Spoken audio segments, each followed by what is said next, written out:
Et si je vous disais qu'un petit balcon, une terrasse en béton, ou même une simple fenêtre ensoleillée pourraient vous nourrir tout l'été?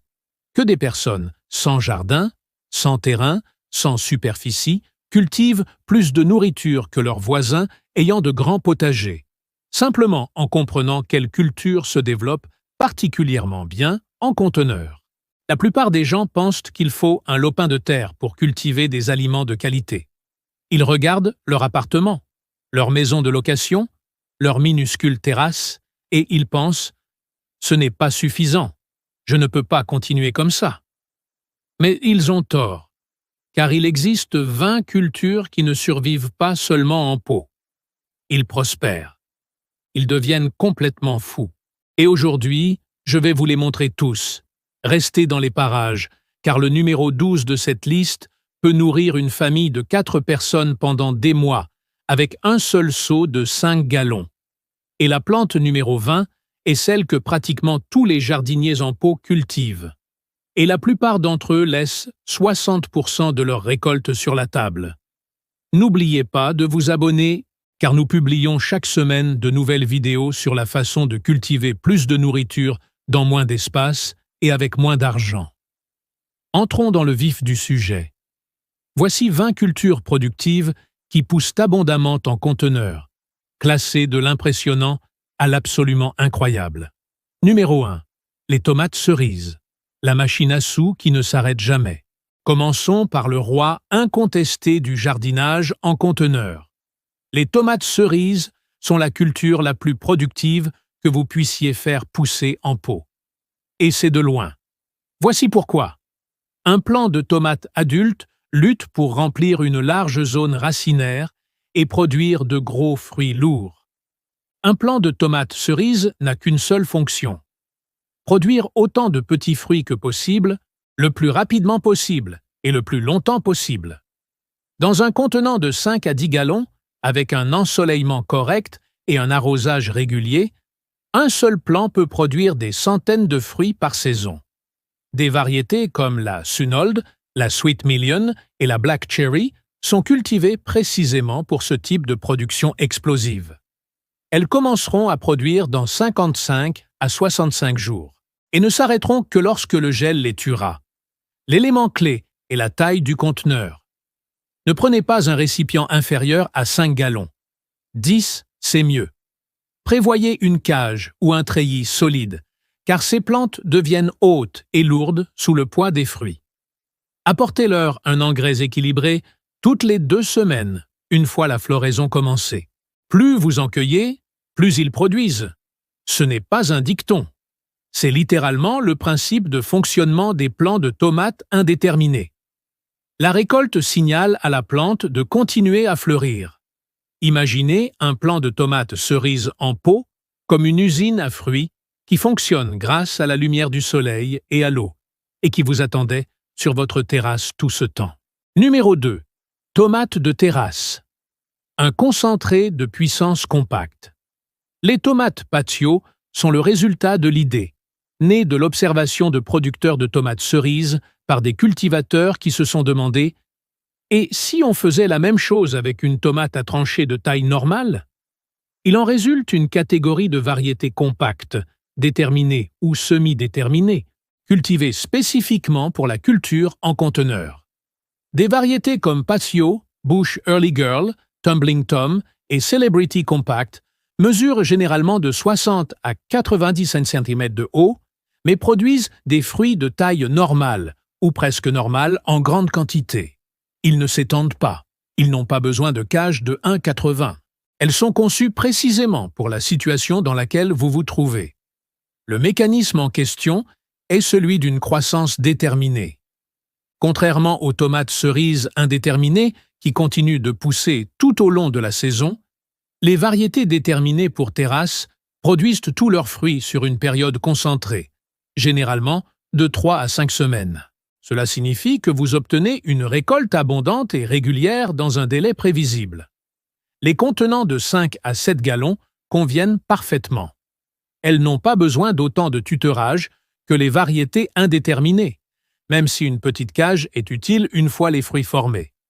Comme la production a lieu simultanément, la nutrition est cruciale, juste avant et pendant la floraison. Apportez-leur un engrais riche en phosphore pendant la floraison pour une fructification optimale. Numéro 3. Les concombres. Une abondance verticale dans un espace réduit. La plupart des gens pensent que les concombres ont besoin de beaucoup d'espace. Et ils ont raison. Si vous cultivez des variétés grimpantes traditionnelles directement sur le sol, mais que vous plantez une variété de concombres compacts dans un pot de 5 gallons avec un treillis, toute la donne change. Les variétés buissonnantes comme Bush Pickle, Spasem et Patio Snacker restent compactes à la base, tout en envoyant leurs tiges vers le haut et non vers l'extérieur. Cette croissance verticale est le secret. Vous n'utilisez pas plus d'espace horizontal. Vous utilisez de l'air, et l'air est gratuit. Un seul plant de concombre en conteneur, palissé sur un treillis de 1,20 à 1,50, peut produire de 15 à 20 fruits par saison dans des conditions optimales. La plante produit d'abord des fleurs mâles, puis des fleurs femelles. Cherchez le petit concombre derrière la fleur. Voilà vos fruits qui se forment. Les concombres sont de gros consommateurs d'eau et de nutriments. Dans des récipients, ils sèchent rapidement. Un pot de 10 gallons est préférable à un pot de 5 gallons pour les concombres, notamment en raison de la profondeur des racines et de la rétention d'humidité. Arrosez quotidiennement par temps chaud. Apportez un engrais azoté au début du cycle de vie, puis passez à un engrais riche en potassium une fois que les fruits commencent à se former. Numéro 4. Les haricots grimpants. Le champion du rendement vertical. Si vous recherchez le rendement le plus élevé par mètre carré de toutes les cultures de cette liste, les haricots grimpants pourraient bien être la solution. Non pas parce que chaque grain individuellement est impressionnant, mais en raison du rapport entre la récolte et l'empreinte écologique. Un seul conteneur de 5 gallons, contenant 4 à 6 plants de haricots grimpants palissés sur un tuteur ou un treillis, peut produire en continu pendant 8 à 10 semaines. Des variétés comme Kentucky Wonder, Blue Lake Pole et Rattlesnake sont des plantes grimpantes vigoureuses qui continuent à produire des gousses tant que vous les cueillez. Voici le mécanisme. Les haricots fixent leur propre azote atmosphérique grâce à une relation symbiotique avec des bactéries du sol. Cela signifie qu'ils se nourrissent eux-mêmes tout en produisant. Elles sont moins dépendantes de vous, pour les engrais, que presque toutes les autres cultures de cette liste. Plantez-les dans un bon terreau et elles se débrouilleront presque toutes seules. La règle essentielle concernant les haricots grimpants est la même que pour les tomates cerises. Choisissez constamment. Laissez une gousse arriver à maturité et la plante pensera que sa tâche est accomplie. Cela ralentit la production. Récoltez les jeunes gousses tendres tous les 2 ou 3 jours et la plante continuera de fleurir, de produire et de vous nourrir. C'est comme avoir une usine alimentaire verticale boulonnée sur le côté de votre clôture qui fonctionne tout l'été. Numéro 5. Les haricots nains. Rapides, faciles et implacables. Alors que les haricots grimpants s'épanouissent sur une longue période, les haricots nains poussent à un rythme soutenu. Plantez-les, arrosez-les, et en 50 à 60 jours, vous aurez une récolte abondante. Puis, recommencez encore et encore. Les variétés buissonnantes comme Provider, Contender et Dragon Tongue restent à moins de 60 cm de hauteur, n'ont pas besoin de tutorage et produisent une récolte concentrée de gousses en une seule fois. Dans un pot de 30 à 38 cm de diamètre ou dans une jardinière, vous pouvez planter suffisamment de plantes pour un repas copieux. L'avantage de la culture en conteneur pour les haricots nains réside dans la rapidité du cycle de rotation.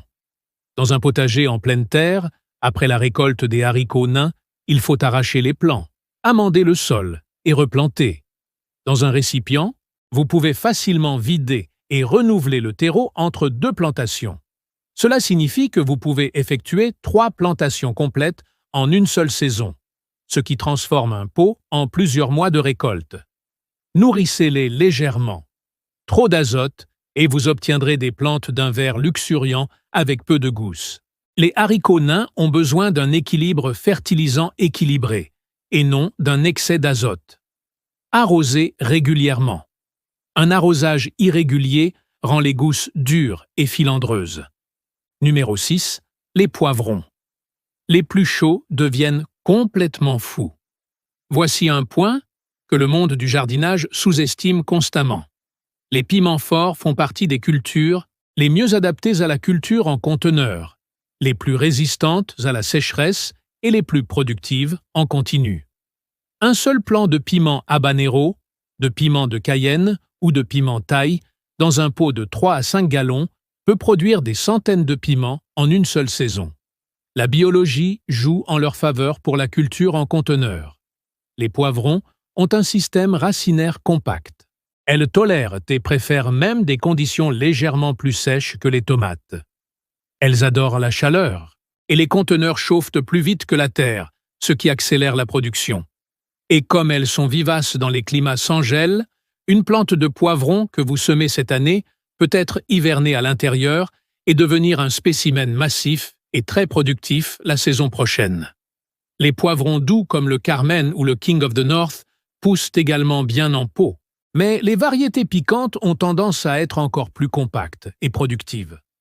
Un plant de piment thaïlandais adulte ressemble à un petit arbuste ornemental, couvert de fruits rouges vifs et oranges. C'est presque trop beau pour être mangé. L'élément clé est le calcium. La production de poivrons en conteneur échoue souvent en raison d'une carence en calcium, qui se manifeste par la floraison et la pourriture des fruits. Ajoutez des coquilles d'œufs broyées à votre mélange ou utilisez un engrais contenant du calcium lors de la nouaison. Numéro 7. L'aubergine. Le conteneur le plus performant, mais sous-estimé. L'aubergine ne reçoit pas l'attention qu'elle mérite dans le monde du jardinage en pot. On la considère souvent comme une plante gourmande en espace, en nourriture, difficile à cultiver, et dans un contexte inadapté, elle peut l'être.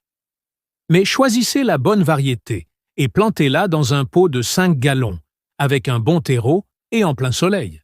L'aubergine se transforme en une culture de longue saison étonnamment productive.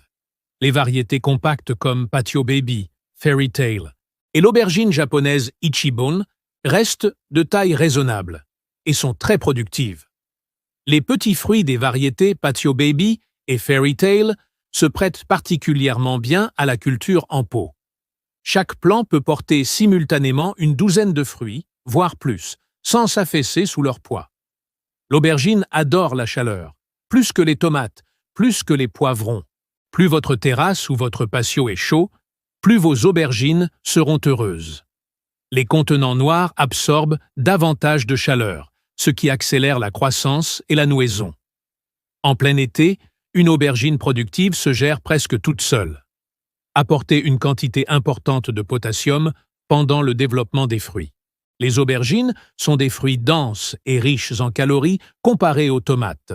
La plante a donc besoin de plus d'énergie pour les produire.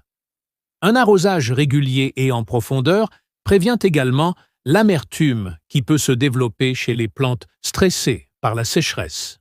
Numéro 8. La courgette. Le producteur légendaire en version brousse. Quiconque a déjà cultivé des courgettes dans un parterre de jardin connaît la blague. Partez pour le week-end. Revenons aux battes de baseball. La courgette ne sait pas quand arrêter de produire. Et cette même productivité se transpose directement au conteneur si vous choisissez le bon type. Les variétés buissonnantes sont essentielles. Les courgettes grimpantes vont envahir toute votre terrasse. Les arbustes comme le Bush Baby, le Patio Star et l'Aïa restent en dessous de 90 à 110 cm de diamètre et produisent tout aussi agressivement. Une seule plante dans un contenant de 10 à 15 gallons suffit à nourrir un foyer. Le rendement dépend du mode de croissance de la plante. La courgette produit des fleurs mâles et femelles, et une fois la saison bien entamée, les fleurs femelles apparaissent presque quotidiennement. Chacun peut devenir un fruit. Par temps chaud, un plant adulte peut produire 2 à 3 courgettes par semaine, parfois plus. Il faut utiliser de grands récipients pour les courgettes. 10 gallons minimum. 15, c'est mieux. Ces plantes possèdent un système racinaire important pour soutenir de grandes feuilles et une fructification constante. Arrosez abondamment tous les jours en plein été. La courgette flétrit considérablement sous l'effet de la chaleur, mais elle se rétablit rapidement. Un arrosage régulier permet également d'éviter l'amertume des fruits. Récoltez à une hauteur de 15 à 20 cm pour une saveur et une texture optimale. Laissées sur la plante, elles deviennent des courges. Elles restent comestibles, mais sont moins tendres et elles ralentissent la production de la plante. Numéro 9. La laitue à feuilles. Coupez et revenez pendant des semaines. Nous passons désormais complètement des cultures à forte intensité de production fruitière à la culture vivrière la plus légère, la plus rapide et la plus tolérante qui soit. La culture de la laitue en pot est quasiment infaillible, et son système de récolte par coupe et repousse en fait l'une des plantes les plus productives par pouce carré d'espace en pot. Des variétés comme la Simpson à graines noires, la Salad Bowl, la Butter Crunch et les mélanges de feuilles détachées atteignent leur taille de récolte en 30 à 45 jours à partir du semis. Coupez les feuilles extérieures et le centre continuera de pousser. Si vous procédez correctement, une seule plantation vous nourrira pendant 6 à 8 semaines, avant que la plante ne monte en graines. Le mécanisme est simple. La laitue à feuilles est une plante en rosette qui pousse à partir d'une couronne centrale. Retirez les feuilles extérieures et la couronne produira de nouvelles pousses pour les remplacer. La mission biologique de cette plante est entièrement de produire le plus de feuilles possible avant de fleurir. Offrez-lui une humidité constante et des températures fraîches, et elle continuera à essayer de faire pousser des feuilles indéfiniment. Les contenants sont idéaux pour la laitue, car on peut les déplacer. La laitue monte en graines sous l'effet de la chaleur. Les journées s'allongent et deviennent chaudes.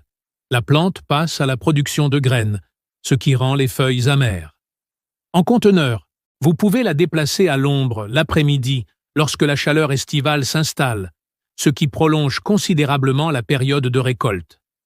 Les récipients peu profonds conviennent parfaitement. Une profondeur de 8 à 12 pouces suffit pour les variétés à feuilles détachées.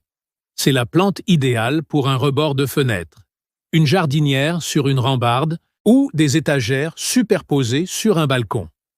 Numéro 10. Les épinards. Des récoltes rapides et répétées sur une surface quasi inexistante. Les épinards pourraient bien être l'aliment de cette liste, présentant le rendement nutritionnel le plus élevé par pouce carré de contenant. Riche en fer, en folate, en vitamines A et C et en antioxydants, elle pousse dans 15 cm de terre, dans un pot qui s'adapte à n'importe quel rebord de fenêtre. Des variétés comme Space, Thai et Bloomsdale, bien établies, sont compactes, résistantes au déracinement et productives. Les épinards poussent vite. Vous pourrez récolter les jeunes feuilles en 3 semaines et les feuilles adultes en 5 à 6 semaines après le semis. Tout comme la laitue, les épinards sont une culture que l'on coupe et que l'on repousse. Récoltez les feuilles extérieures et la plante repoussera à partir du centre.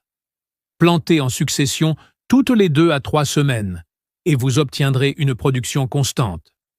Quand un pot commence à monter en graines, le pot suivant arrive à maturité. C'est un tapis roulant d'épinards qui tient sur un balcon. Les épinards préfèrent les températures fraîches. C'est l'une des rares cultures qui prospèrent réellement, alors que la plupart des légumes à fruits sont à peine en vie. Utilisez des contenants pour prolonger la saison fraîche. Rentrez-les à l'intérieur lorsque les nuits descendent en dessous de 0. Remettez-les dehors pendant la journée. Un jardinier en pot peut cultiver des épinards pendant 6 à 8 mois, là où un jardinier en pleine terre n'en obtiendrait que 2.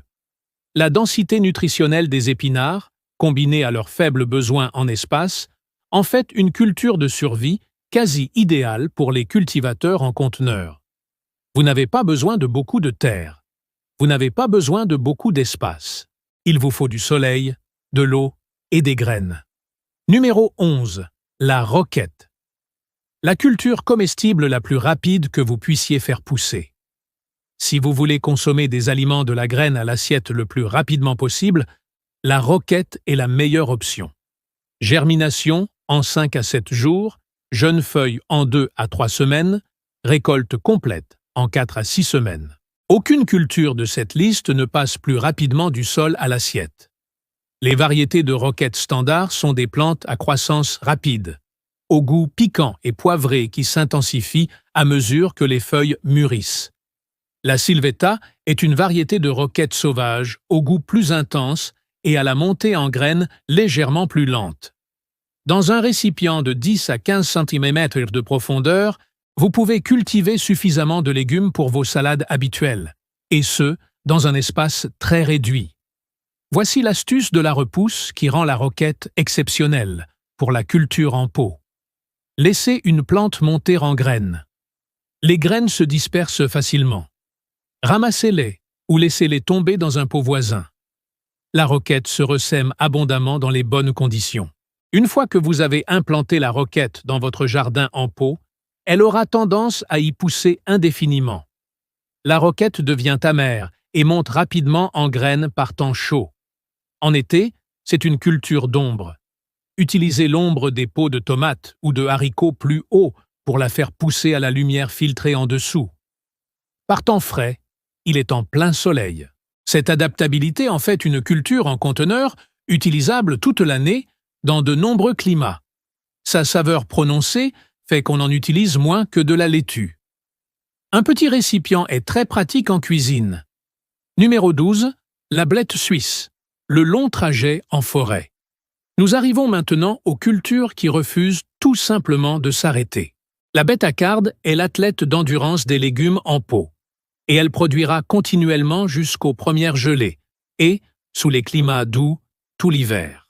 Des variétés comme la bête arc-en-ciel, la Bright Lights et la Ford Hook Giant sont à la fois magnifiques et incroyablement productives.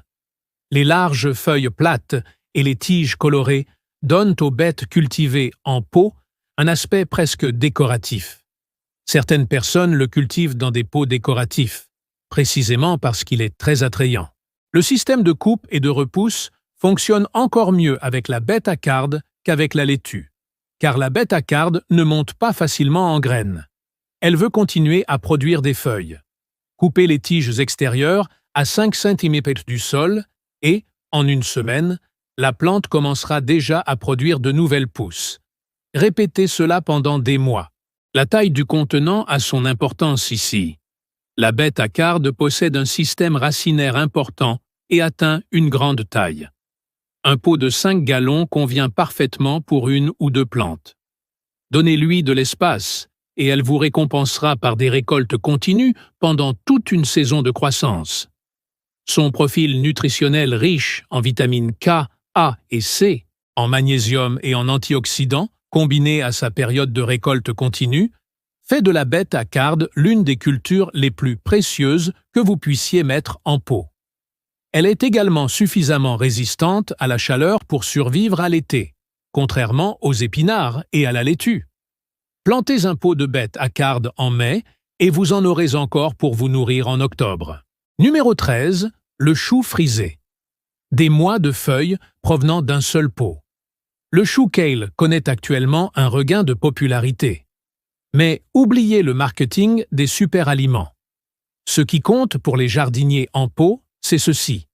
Le chou frisé est quasiment impossible à tuer, produit des feuilles comestibles pendant des mois, et sa saveur s'améliore même après une légère gelée.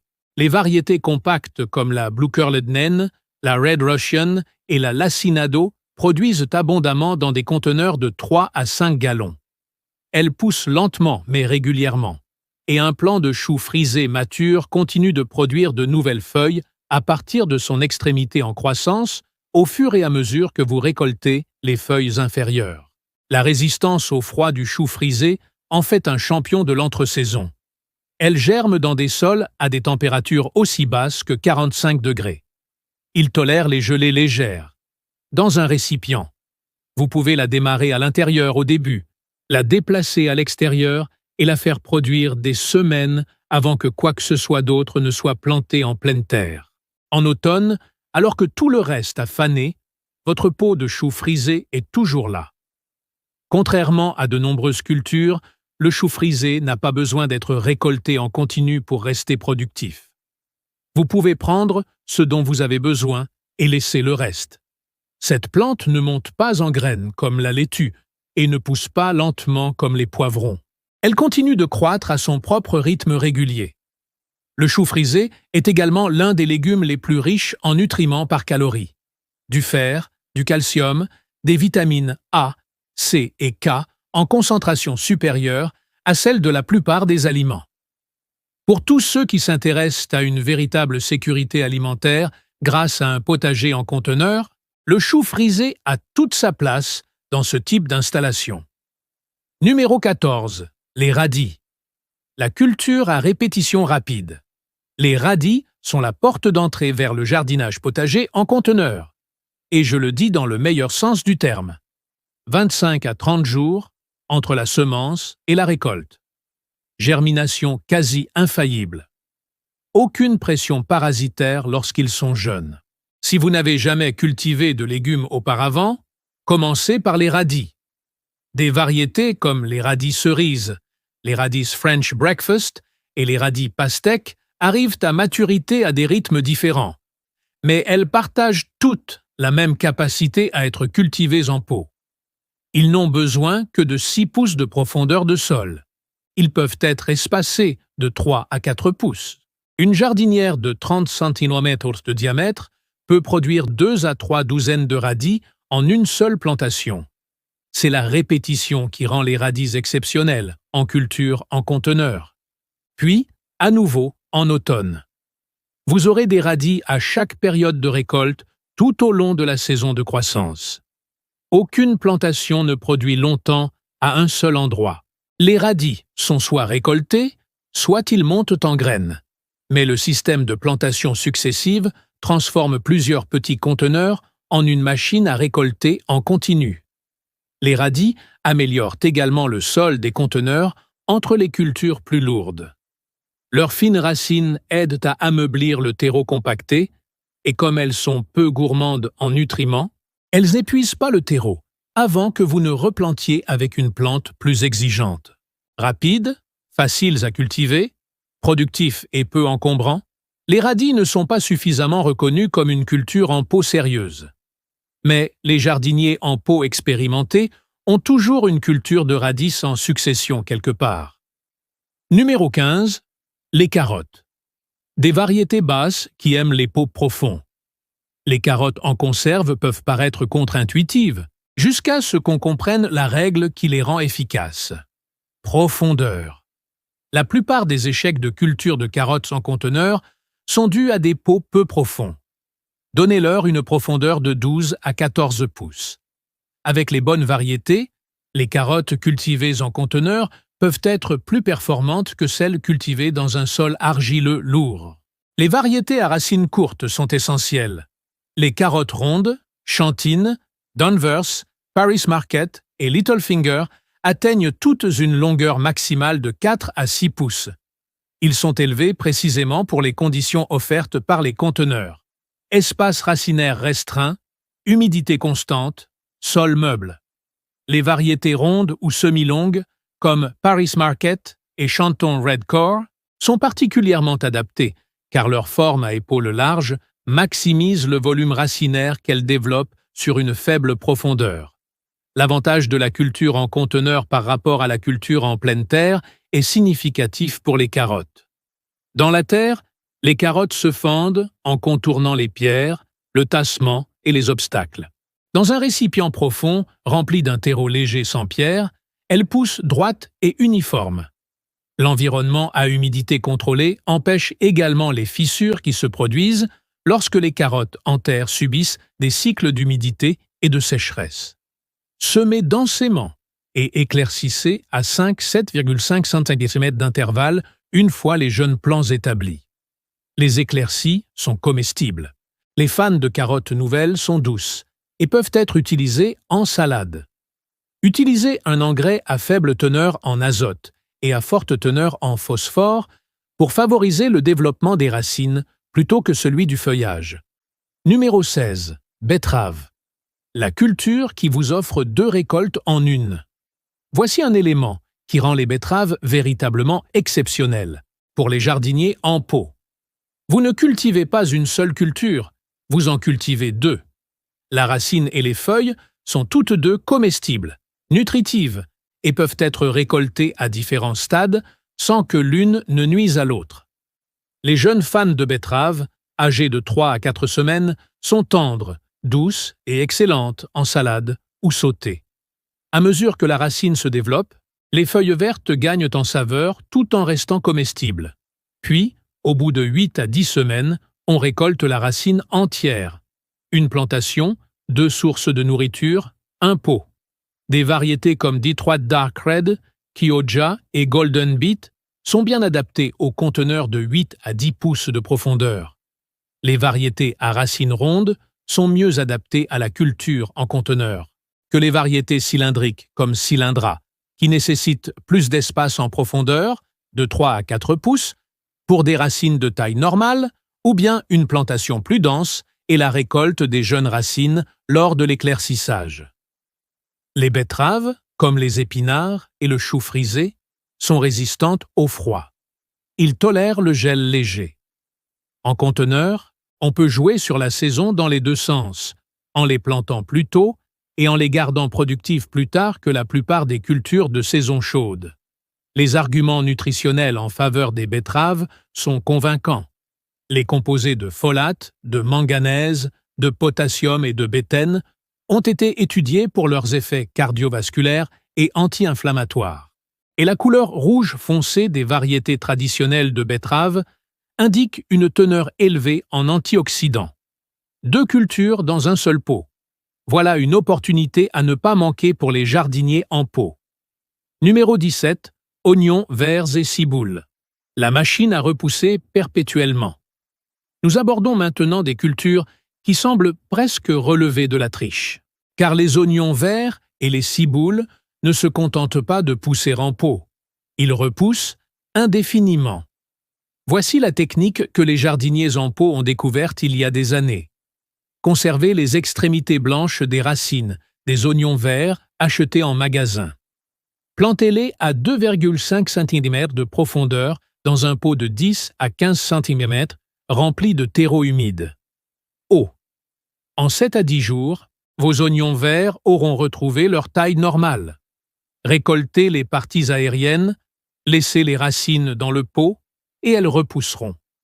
Un bouquet d'oignons verts acheté en épicerie devient une source de nourriture qui se renouvelle d'elle-même. Pour la culture à partir de graines, des variétés comme l'Evergreen Hardy White et le Heo sont vivaces dans les climats doux, se divisant et se multipliant au fil du temps. Un seul conteneur devient de plus en plus productif saison après saison, à mesure que les touffes se développent. Les oignons verts nécessitent très peu d'espace, très peu de nutriments et très peu d'entretien. Un pot de 10 cm posé sur le rebord d'une fenêtre produit des arômes. Une jardinière près du rebord de la fenêtre peut produire suffisamment d'oignons verts pour une utilisation culinaire régulière. Il s'agit de la culture nécessitant le moins d'investissement de toute cette liste et offrant le retour sur investissement le plus immédiat. La technique de repousse des oignons verts achetés en supermarché a suscité l'intérêt en ligne ces dernières années. Mais elle était courante dans les potagers et les cultures en appartement bien avant les médias sociaux. Chaque culture ayant une tradition de culture alimentaire dans de petits espaces a trouvé la solution indépendamment. C'est évident une fois qu'on le sait. Si vous débutez en jardinage en pot et que vous souhaitez réussir dès aujourd'hui, achetez des oignons verts au magasin et replantez les racines avant de les utiliser en cuisine. Demain, vous aurez des aliments qui pousseront sur le rebord de votre fenêtre. Numéro 18. Pommes de terre. Le miracle surprenant des sacs de culture. Maintenant, si vous nous suivez depuis le début, vous savez que nous avons progressivement mis en avant les producteurs les plus impressionnants de cette liste. Et les pommes de terre sont peut-être celles qui vous surprendront le plus, car la plupart des gens les considèrent comme une culture de plein champ, nécessitant des rangées et des rangées de terre pour être produites en quantité significative. Mais les sacs de culture ont tout changé. Un sac de culture en tissu de 15 à 20 gallons rempli de terreau léger peut produire de 5 à 10 livres de pommes de terre à partir d'une ou deux pommes de terre de semences. Le rendement de quelques sacs sur une terrasse peut égaler celui d'un jardinier débutant cultivant un carré potager de 6 mètres de long. Voici pourquoi les sacs de culture fonctionnent si bien. Les pommes de terre forment des tubercules le long de leurs tiges souterraines. Enterrez profondément la pomme de terre semence. Laissez-la pousser et à mesure que la tige s'allonge, la plante formera davantage de tubercules le long de cette partie enterrée. La méthode de culture en sac exploite ce phénomène, en faisant germer la pomme de terre de semence près du fond d'un sac profond. Ensuite, à mesure que la plante grandit, vous ajoutez du terreau autour de la tige, en l'enfouissant davantage. Chaque section enterrée devient un territoire productif pour la formation de tubercules. À la fin de la saison, les pommes de terre sont réparties en couches dans tout le sac. Les variétés compactes et précoces donnent les meilleurs résultats. Les variétés Yukon Gold, Red Norland et Fingerling. Ils arrivent à maturité plus rapidement et se comportent bien en milieu confiné. Les pommes de terre ne sont pas la première culture à laquelle pensent la plupart des jardiniers en pot, mais quelques sacs de culture sur une terrasse peuvent produire des kilos de nourriture, dont la récolte est vraiment satisfaisante. Numéro 19. Les fraises. La baie pendante, retombante, débordante. Les fraises en pot ont un charme qu'aucune autre culture de cette liste ne peut égaler. Lorsqu'elles sont en période de production, elles produisent de tous les côtés, retombant le long des parois d'un panier suspendu, se déployant sur les bords d'un pot, remplissant une jardinière verticale de fruits à tous les niveaux. Les variétés neutres en journée sont les grandes gagnantes en culture en conteneur.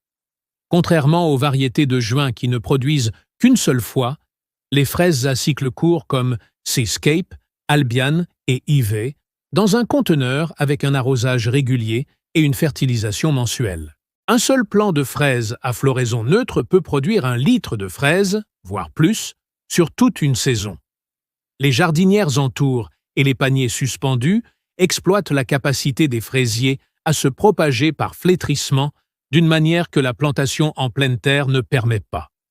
Dans une tour, on peut cultiver 20 à 30 plantes sur l'espace occupé par un seul pot. Les stolons qui se développent pendant la saison peuvent être enracinés dans de nouveaux pots, ce qui permet de propager gratuitement votre collection. Les fraisiers ont des racines superficielles. Une profondeur de sol de 6 à 8 pouces est suffisante. Ils n'ont pas besoin de conteneurs profonds, seulement de conteneurs larges ou de modèles en forme de tour qui maximisent les espaces de plantation. Les principaux éléments à prendre en compte sont une humidité constante, ne jamais laisser les plants se dessécher complètement, et un engrais riche en potassium pendant la fructification pour favoriser le développement du sucre dans les baies. Cultiver des fraises en pot procure une satisfaction profonde. Tout jardinier en pot devrait avoir au moins un pot de fraisier à floraison neutre. Cela vous relie à un aliment que même les enfants reconnaissent comme quelque chose de spécial, de sucré, de frais et cultivé de vos propres mains. Numéro 20. Basilic. La plante vigoureuse qui s'accorde avec tout. Et nous y voilà. Le numéro 20, celui que j'ai gardé pour la fin, car il représente un aspect important de la philosophie de la culture en conteneur et parce que la plupart des gens passent à côté de plus de la moitié de ce qu'elle offre. Le basilic, et plus particulièrement les variétés Genevesae, italiennes à grandes feuilles et thaïlandaises, est l'une des plantes les plus productives que l'on puisse cultiver en pot. Un simple plant de basilic de 10 cm, placé dans un pot d'1 tonne ou plus grand, en plein soleil et arrosé régulièrement, peut se transformer en une plante de plusieurs dizaines de centimètres de haut qui produit un feuillage continu et récoltable pendant des mois. Voici ce que la plupart des gens ne remarquent pas. Le rôle du basilic est de fleurir. Une fois la floraison terminée, la plante consacre toute son énergie à la production de graines, et ses feuilles deviennent petites, amères et clairsemées. L'astuce qui permet de transformer un achat unique de basilic en une récolte continue consiste à le pincer. À chaque fois qu'un bouton de fleur se forme, vous le pincez. La plante réagit en se ramifiant. Chaque tige pincée se transforme en 2 tiges. 2 devient 4. 4 devient 8. Un seul plant de basilic que vous pincez correctement pendant 3 mois devient un buisson qui produit plus de basilic qu'un ménage ne peut raisonnablement en consommer. Le basilic pousse également en symbiose à côté des tomates, dans des contenants. Toutes deux préfèrent le même programme d'arrosage, la même exposition au soleil, et elles sont cultivées ensemble depuis des siècles pour une bonne raison. Un grand pot contenant des tomates cerises et du basilic est à la fois un outil de production alimentaire et un véritable régal pour les yeux. Ce qui fait du basilic le choix idéal pour conclure cette liste, c'est ce qu'il représente. Cultiver en conteneur n'est pas un compromis. Ce n'est pas une solution de second choix par rapport à la culture en pleine terre. C'est un système. Lorsque vous comprenez les habitudes de croissance de chaque plante, ses besoins et ses dépenses, vous pouvez créer un jardin en conteneur plus réfléchi, plus contrôlé et plus productif au mètre carré que la plupart des jardins traditionnels. Ce savoir a toujours existé. Les plantes ont toujours été disponibles. Vous aviez simplement besoin de quelqu'un pour vous montrer lesquelles choisir. Si cette vidéo vous a été utile et que vous portez désormais un regard différent sur votre terrasse ou votre balcon, comme s'il ne s'agissait pas simplement d'un espace extérieur, mais d'un système de production alimentaire en devenir, alors n'hésitez pas à cliquer sur le bouton « J'aime ». Cela permet de toucher d'autres personnes qui en ont assez de penser qu'elles ont besoin de terre pour cultiver de la nourriture. Laissez un commentaire ci-dessous. Dites-moi avec quelle culture vous commencez. Êtes-vous plutôt du genre à cultiver des tomates en continu, du genre à couper et à récolter les légumes verts, ou allez-vous directement passer aux pommes de terre en sac de culture? Je les ai tous lus. Et si vous n'êtes pas encore abonné à Homestead Roots, qu'attendez-vous? Cliquez sur le bouton « S'abonner » et activez les notifications. Chaque semaine, nous vous montrons comment accroître votre croissance, réduire vos dépenses et diminuer votre dépendance aux systèmes qui n'ont pas été conçus pour vous. On se voit la prochaine fois.